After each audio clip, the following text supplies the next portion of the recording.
So, ayan guys, inom tayo ng celery. Diba? So, i-flex ko lang itong aking celery. So, mura ko siyang nabili kasi mahaba ito kaya inuna kong ginawa yung dalawang ganito kalaki. $10 lang siya. So, sa grocery ito, ano siya yung nasa $50 na. Kasi pumunta ako sa bilihan ng mga gulay. Mahaba ito. Kinat ko na siya. Inuna ko yung dulo niya pagawa. 1 week na ito. Para hindi siya masira. So, tinira ko itong pinakaano niya. Ayan, fix ko lang yan.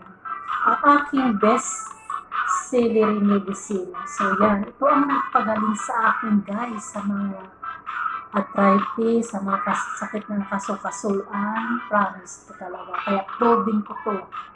Nilagyan ko siya ng cucumber. Tapos, depende sa inyo. Mas maganda pineapple na fresh. Ihalo niyo para yung lasa niya masarap. So, wala akong pineapple ngayon. Kaya, nilagyan ko siya ng orange, 2. Inano ko muna siya, ni-juice ko muna siya bago nilagay. Pinagin ang pinaka-water niya. Kunting-kunting tubig lang hinihalo ko. And then, parsley, cucumber, lemon na maliit lang siya, kasama yung balat. Sa mga nagtatanong, yan ha, i-vlog ko ulit.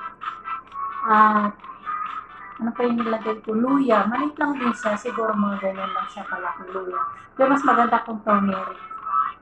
Pero okay rin yung dilaw. Yun. Tapos, ano siya, ang nilagay ko ay 3 stick. Ganyan. 3 ganyan. Diba? So, bali 3 inuman ko siya. 3 ganito ang nagawa ko. So, mamayang gabi, tsaka pabak matulog, at tsaka sa umaga, yun ang the best na pag-inom. So, ngayon ay alas 10 ng umaga. Empty stomach naman ako. Mas maganda kasi yung empty stomach siya inumin talaga. And then, after 1 hour, bago ka kakain, or 2 hours bago kakain, hindi ka naman gugutumin ka agad. Maganda siya, promise. Proven ko talaga to dito ako gumaling.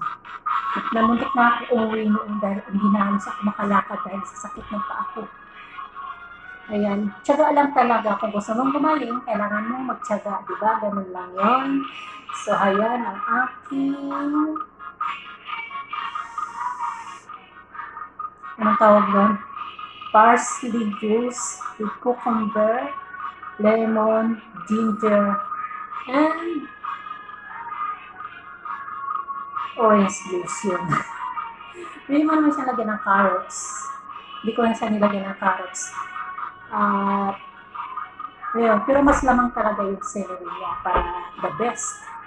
So, empty stomach, yun ang pag-inom nito para malabas lahat ng toxic sa katawan mo.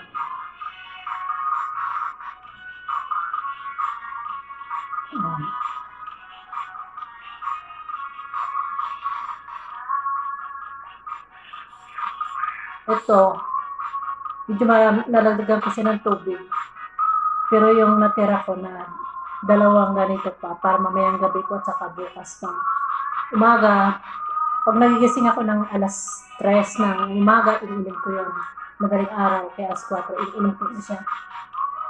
Para pag baba ako sa kusina, ayun, pwede na ako magkape. Diba?